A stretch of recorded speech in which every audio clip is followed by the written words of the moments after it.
அன்பானவர்களே, அன்பு வணக்கங்கள். பல தாய்மார்கள்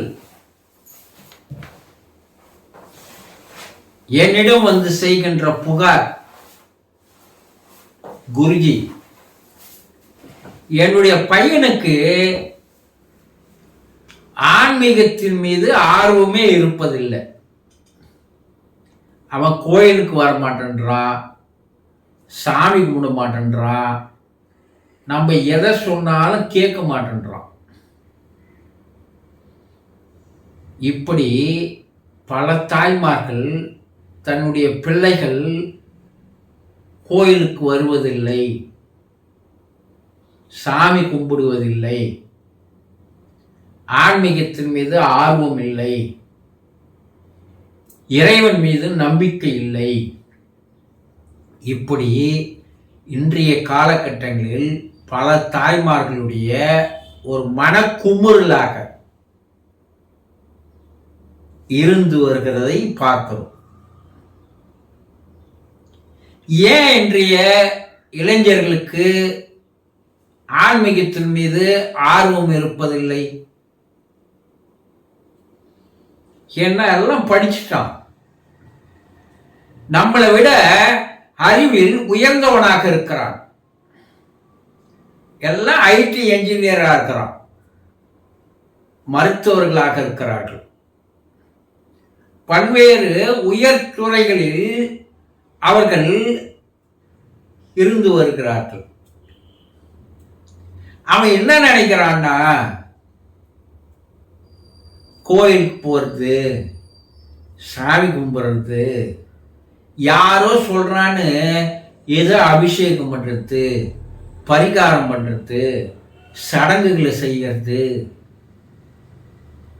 இதனால ஏதாவது பலன் கிடைக்குதா என்று அவர்கள் நம்புகிறார்கள். காரணம் என்னன்னா, நமக்கும் நம்முடைய முன்னோருக்கும் ஒரு நம்பிக்கையை ஏற்படுத்தினார்கள். ஆன்மீகம் என்னன்றது தெளிவா நம்முடைய பாட்டனோ பாட்டியோ நம்முடைய தாயோ தந்தையோ சொன்னதில்லை. சாமி கண்ணை குச்சிடும் வா, நாமும் பயந்து இருந்தோம்.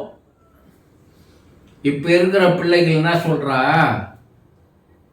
முருகன் கிட்ட வேல் தானே இருக்கு, அதனால தானே கண்ணை குத்திடுவான், அந்த படத்தை கொடு, நான் ஸ்கேனரில் போட்டு வேலை எடுத்துட்டு வேல் இல்லாத முருகனை வைக்கிறேன், எதால கண்ணை குத்துவான்?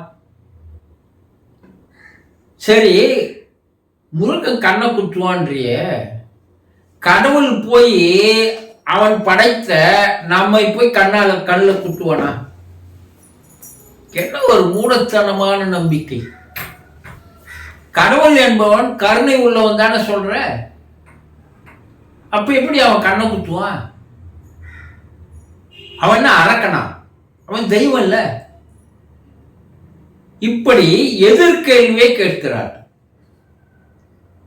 எப்பா, நீ பார்வதிக்கு அப்பா அம்மா இருக்குன்னு சொல்ற, சிவனுக்கு அப்பா அம்மா யாரு அதை சொல்லு, நான் சிவன் கோயிலுக்கு வரேன் கேட்கிறான். நம்மால அதுக்கு பதில் சொல்ல முடியல. உண்மைதானே? நமக்கு நம்முடைய முன்னோர்கள் கற்பித்த கதை, பார்வதிக்கு அப்பா அம்மா இருக்கிறாங்க, முருகனுக்கு விநாயகனுக்கு அப்பா அம்மா இருக்காங்க, சிவனுக்கு நம்ம தாத்தா சொல்லல, நம்ம அப்பா அம்மா சொல்லல. அதனால அவன் கேட்கிற கேள்விக்கு பதில் சொல்ல முடியல. அப்ப ஆன்மீகம் என்பது என்ன? இறைவன் என்பவன் யார்? அவன் எந்த நிலையில் இருந்து கொண்டிருக்கிறான்? அவன் உருவமா இருக்கிறானா, அருவமாக இருக்கிறானா? அவன் சக்தி வடிவில் இருக்கிறான். அந்த இறை சக்தி என்பது, ஆண்டவன் என்பது ஒரு மாபெரும் சக்தி. அதை கண்ணால பார்க்க முடியாது, அதை உணரத்தான் முடியும். அப்போ இன்றைய அறிவியலுக்கு ஏற்றாற்போல் ஆன்மீகத்தை அறிவியல் ரீதியாக அவனுக்கு எடுத்து கூறினால்தான் அவன் அதன் மீது ஒரு நம்பிக்கையோ ஒரு ஆர்வமோ அவனுக்கு ஏற்படும். மெஞ்ஞானத்தை விஞ்ஞானத்தின் மூலமாக நம்முடைய பிள்ளைகளுக்கு விலக்கி கூற வேண்டிய காலகட்டம் வந்து விட்டது.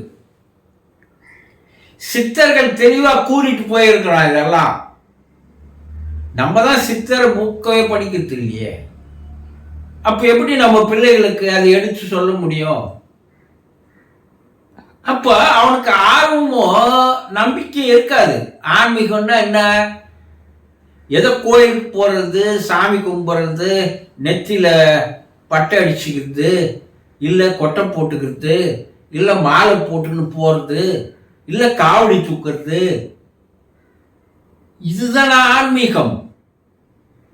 இன்னும் ஆன்மீகத்தை பற்றி நாமே ஒரு தெளிவாக தெரிந்து கொள்ளாத நிலையில் நம்முடைய பிள்ளைகளுக்கு எப்படி தெரியப்படுத்துவோம்?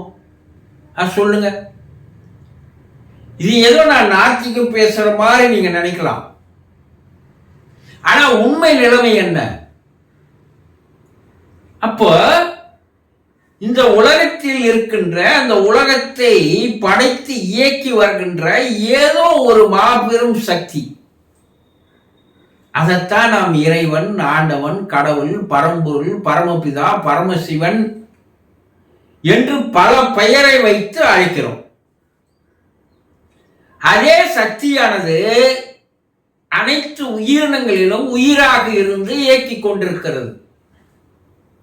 உயிர் வேறு, இறைவன் வேறு அல்ல. இறைவனே உயிராக நமக்குள்ள இருக்கிறான். அதை நீங்க உயிர்னு சொல்லுங்க, ஆன்மான்னு சொல்லுங்க, ஆத்மான்னு சொல்லுங்க, ஆவின்னு சொல்லுங்க, எந்த பேருனா வச்சு அழைக்கலாம். அப்போ நமக்குள் இருக்கின்ற அந்த ஆன்மாவை, ஆத்மாவை எப்படி உணர்ந்து கொள்வது என்பதை நாம் அவர்களுக்கு தெரியப்படுத்தினால், அப்போ அவன் இறைவன் என்பவன் வேறு அல்ல, நாமும் இறைவனும் ஒன்றுதான். அப்ப இந்த உலகத்தை இயக்கி வருகின்ற மாபெரும் சக்தியும் நமக்குள் இருக்கின்ற சிறு சக்தியும் ஒன்றுதான். அப்ப நம்ம அதை உணர்ந்தால் அதனால் நமக்கு கிடைக்கக்கூடிய பலாபலன்கள், பயன்கள் நம்மை வாழ்வில் நம்மை உயர்த்துவதோடு நம்மை மேம்படுத்தி எடுத்து செல்லும் என்பதை அவனுக்கு தெளிவாக உட்கார வைத்து அவனுக்கு தெளிவுபடுத்தினால் தானே அவனுக்கு ஆன்மீகத்தின் மீது ஆர்வம் வரும். நீங்க ஆன்மீகம்னா எதையும் நினைச்சுன்னு இருக்கிறீங்க. அவனுக்குள்ள இருக்கின்ற ஆன்மாவை அறிந்து கொள்வதற்குண்டான ஒரு பாதை தான் ஆன்மீகம், வேற ஒண்ணும் இல்லை. இதை இன்றைய பிள்ளைகளுக்கு நாம் தெளிவாக எடுத்து சொல்லவில்லை என்றால் அவன் திசை மாறிதான் போவான், அவனுக்கு ஆர்வம் இல்லாதான் போகும். ஆக அறிவியல் மூலமாக ஆன்மீகத்தையும் விஞ்ஞானம் மூலமாக மெஞ்ஞானத்தையும் விலக்கி சொல்ல வேண்டிய காலகட்டம் கட்டாயம் இப்ப இருக்கு. முதல்ல பெற்றவர்கள் இதை நன்கு தெரிந்து கொண்டு அதை பிள்ளைகளுக்கு எடுத்து கூறினால் அவன் ஆன்மீகத்தின்பால் இறைவன் மீது அவனுக்கு தானாக ஆர்வமும் அக்கறையும் ஏற்படும் என்பதை புரிந்து கொள்ளுங்கள். சந்தோஷம்.